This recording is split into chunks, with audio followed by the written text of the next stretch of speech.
West Ham United is a club that has a lot of family values and a lot of inclusion to it. Hence why I think the word United is more important than ever these days. And in this week's Off the Press, inclusion and being all one body is a real big part of one of these topics.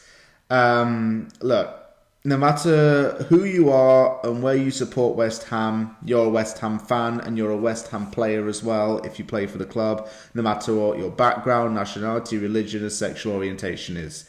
So what has happened recently at the club, I think, is a really, really good thing. And I'm really pleased that the club represented the LGBTQ plus community at an event.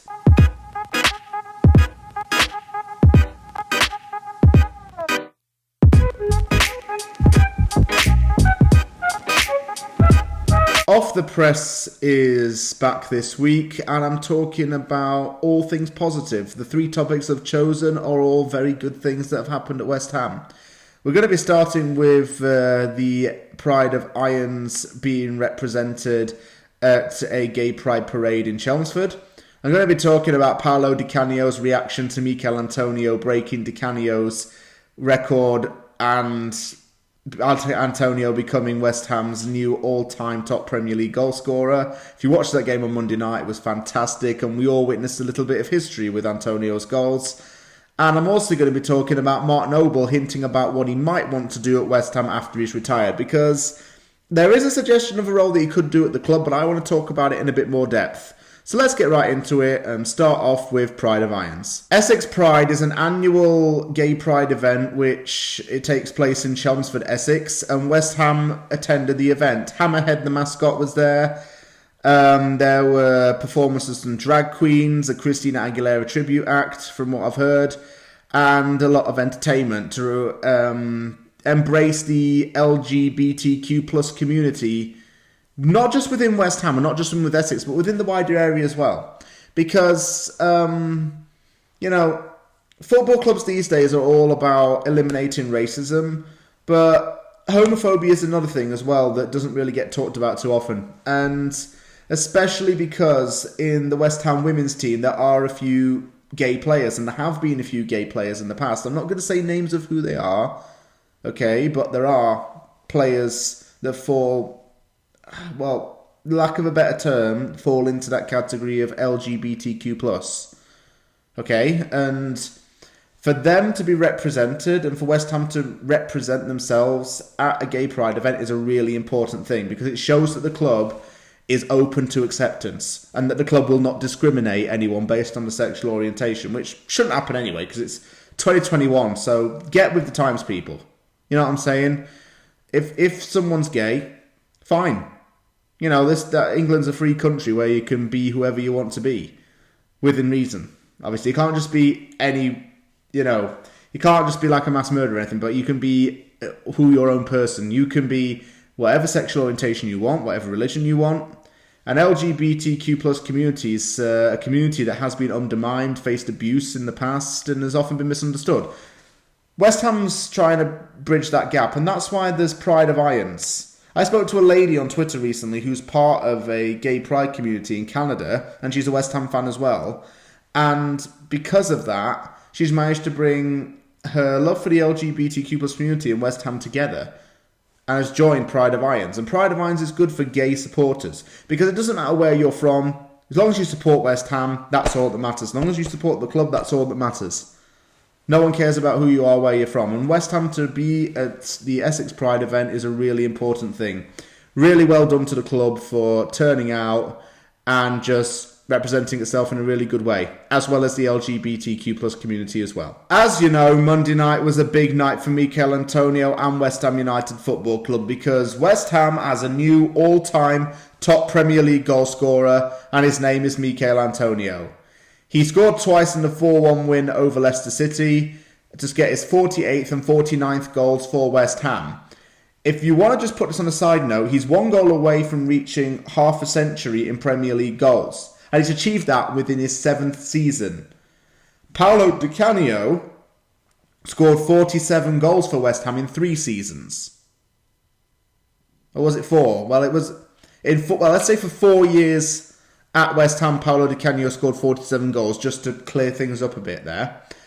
And Paolo Di Canio has been dethroned as West Ham's all-time top Premier League goal scorer and replaced by Michail Antonio. So Paolo Di Canio, quite humbly, took to West Ham's website to praise the West Ham striker and say some words of encouragement for Michail. I'm going to read it right now and then give my thoughts. You have an extraordinary atypical physique. We always say that when a striker is built like that, he can be the team's whole forward line. I'm not saying he's the best player in the world, but no one else does it like him. He's not the static type of player that waits for the ball to come to him or comes towards it to help hold up the play. He's the type of player who makes sacrifices and opens up the play across the whole width and depth of the pitch, putting pressure on the defenders with those runs in behind and then running after them. From what I've read, Paolo Di Canio seems to already be a big admirer of Antonio. In fact, when Di Canio was Swindon manager, he admitted to trying signing Antonio anyway, but Antonio went to Sheffield Wednesday instead. Look, that's a kind of game-recognised game thing there, because although they were strikers of two different generations, they both had one thing in common. They were loved by the fans and they knew how to score goals. Di Canio was the generation previous to mine's golden striker, and I think in my current generation, given I'm 24 years old, I would say that Antonio is one of the best players of my generation as a West Ham fan. Antonio's done a hell of a lot for this club. You know, he's played every single position: right back, winger, striker, midfield, you name it. He's done every outfield position bar goalkeeper, and that's actually not even an outfield position, but you get what I'm saying. But Antonio's been in this club now, having signed originally on deadline day in 2015 from Nottingham Forest for a fee of $7 million. Best $7 million I think that West Ham have ever spent. Because look at what he's done for the club. And he started off on the bench, scored a freak goal against Southampton to get his first goal in the Premier League. And the rest, as they say, is history. Big congratulations to him. Special celebration as well, where he lifts the cardboard cutout from Dirty Dancing. He wanted to be baby, he said, but he's too heavy and no one can lift him. So, cardboard cut out of himself, I think, is vain but acceptable. Antonio's done really well for himself, like I say. West Ham legend, in my opinion, no questions asked. Di Canio is another big West Ham legend, of course. Legend recognises legend. Great little bit of review from Di Canio there to show some respect to the man who is now West Ham's all-time top Premier League goal scorer. Big congratulations to Michail Antonio and his family on that achievement. This season is particularly memorable for Mark Noble, as it will be his last as a West Ham United player. He's spent 18 fantastic seasons in the claret and blue shirt, and he's stepping down at the end of the season to focus on another role post-playing career-wise. This is why this isn't off the press, is because it has been somewhat hinted as to what he might be doing in the near future.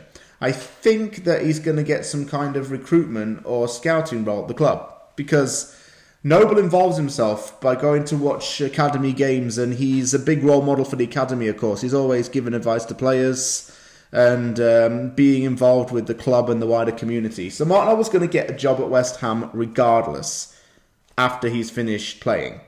That's not even up for debate, okay? He's going to have a role within the club.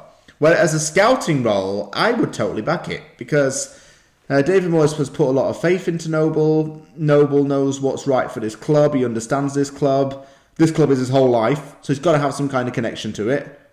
And who knows, I think a recruitment or some kind of scouting role at the club would suit him best.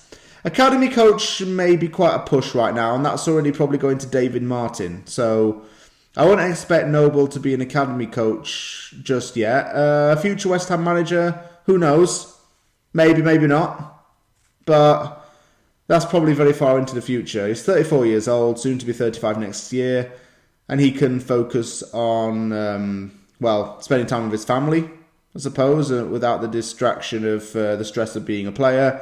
And focus on a new role in his life and a new challenge working for the club. Scouting role or recruitment role, yeah, I totally see it happening. And David Moyes would love it as well. Noble would know exactly what's new in football. He'd still be with some of the modern trends, I think, because he's grown through West Ham and adapted as time has progressed and as football has changed. So I think Noble would have some kind of role within this club. What is it though? Well, that remains to be seen for sure. Thank you very much for watching Off the Press. I'd like to see what you think about the comments. Do you think that it's good that West Ham's been representing itself at the LGBTQ plus event in Essex? What do you think of Canio's comments about Antonio? Is Antonio a West Ham legend in your opinion? And what do you think Mark Noble's going to do at West Ham in the future? Thank you very much for watching. Take care, and I'll see you all soon.